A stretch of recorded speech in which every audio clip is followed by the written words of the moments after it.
بسم الله الرحمن الرحیم. السلام علیکم ګرانو کتونکو. کیسر خان یوسفزئی ستاسو په خدمت کې حاضر دی د یو نوی ویلاګ سره. ګرانو کتونکو د ویلاګ کې موږ تبصره کوو په یو کتاب باندې. د کتاب نوم دی ضمیر کن فقا ہے زندگی. دا د علامه اقبال صاحب یو شعر دی. چونکې د کتاب مصنف چې دی هغه فکری طور او نظریاتی طور د ډاکټر علامه محمد اقبال صاحب شاعر مشرق داغه فین دی، داغه قدرمند دی.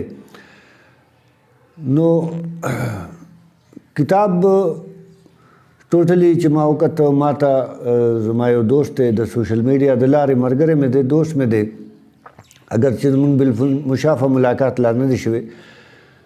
ډاکټر انجینیر محمد نقاب خان صاحب دا کتاب لیکلی دی. هغه دا ما ته ډالۍ کو. نو ما دا کتاب وکړو او زما چې کوم د سټډي یو دور و 10-15 سال چې ما په سټډي کې خپل تیر کړي وو، د سکول نه بعد خبره کوم. نو هغه دور کې هغه داسې دور و د 10-15 سال چې ما ډېر زیات ما ته فرصت و او ما په هغې کې ډېر زیات سټډي وکړه. او بیا د الله په فضل سره د 4-5 هزار کتابونو زما خپله لایبرري ده او په هغې کې هر قسمه کتابونه، هغه مذهبي او غیر مذهبي، سیاسي، هر قسمه کتابونه په هغې دور کې ما سټډي کړو.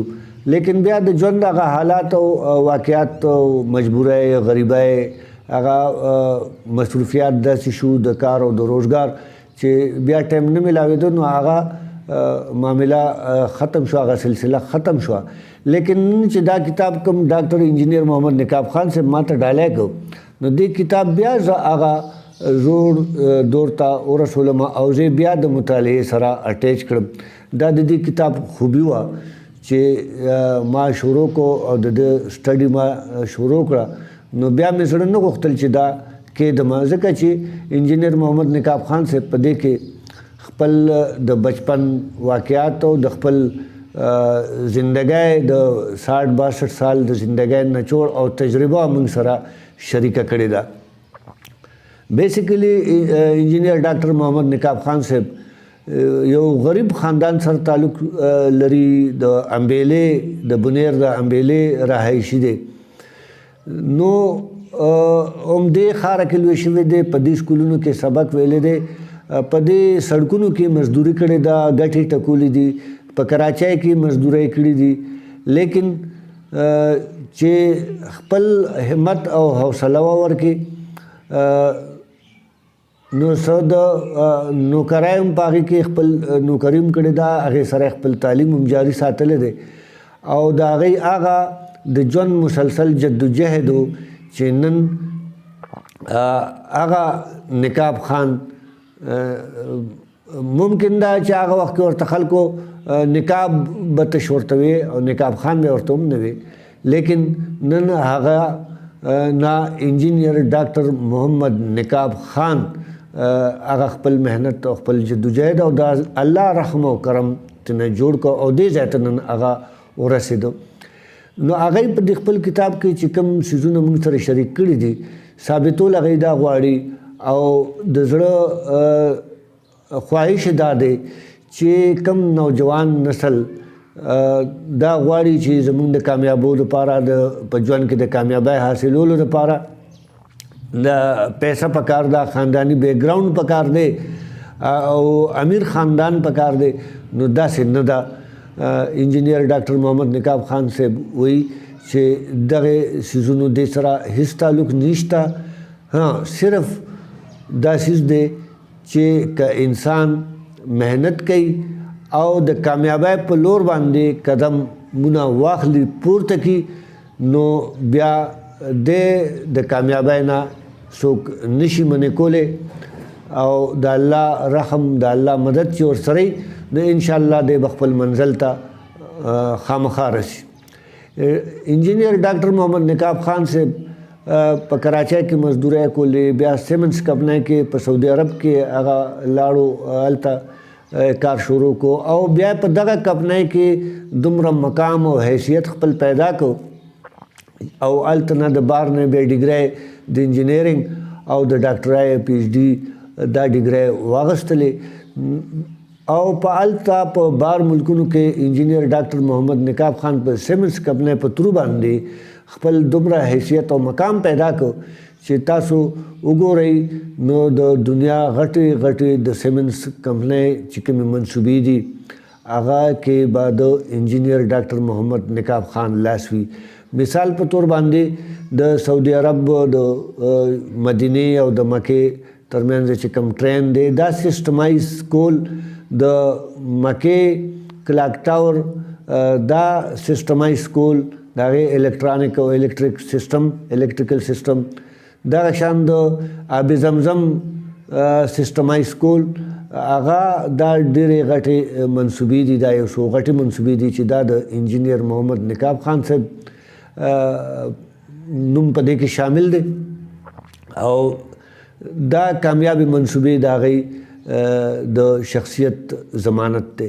نو ګرانو کتونکو کتاب باندې تبصره کوو. کتاب هغې ډېر محنت سره لیکلی دی اسانه اردو کې او ډېر په فارسي ښکلی واضحه انداز کې لیکلی شوی د کتاب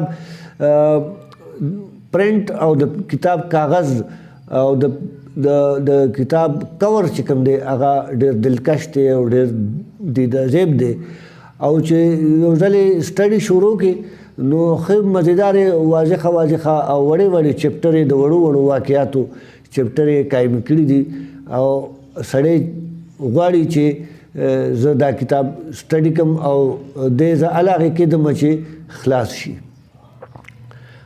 ډاکټر نقاب خان صاحب مونږ ته دا کتاب ما ته ډالۍ کړ او د ټولو نه ښه خبره عجیبه خبره پکې دا ده چې دا دې کې هغه څه پټ کړي نه دي د خپل ژوند متعلق څه پټ کړي نه دي. دا کتاب چې کله هغې ما ته ډالۍ کړ نو زه حیران شوم چې دې کې یو صفحه زما دپاره موقف وه. نو دا د هغې خلوص او د هغې مینه او د هغې خلوص دی د هغې که چېرته زمونږ بیا بالمشافه یو څو ځله مونږ کوشش وکړو د میلاوېدو لیکن څو وجوهاتو باندې هغه ملاقات پاتې شي هغه ډاکټر صاحب یا باري یا وطن کې نه یا چاینا کې یا په سعودي کې انشاءالله تر دا دمه هم زما دا ویډیو چې مونږ کوو نو زما دا خیال دی چې هغه په سعودي عرب کې دی انشاءالله چې وطن ته راشي ملاقات به خامخا کوو هغه ملاقات به هم تاسو سره شیر کوو. نو دا د ډاکټر محمد نقاب خان صاحب دا تصنیف په پاکستان کې پیښور کې کراچۍ کې لاهور کې اسوات کې او بونیر کې په ډېرو ځایونو کې دا کتاب ملاویږي. نوجوانانو دپاره خاص تحفه ده.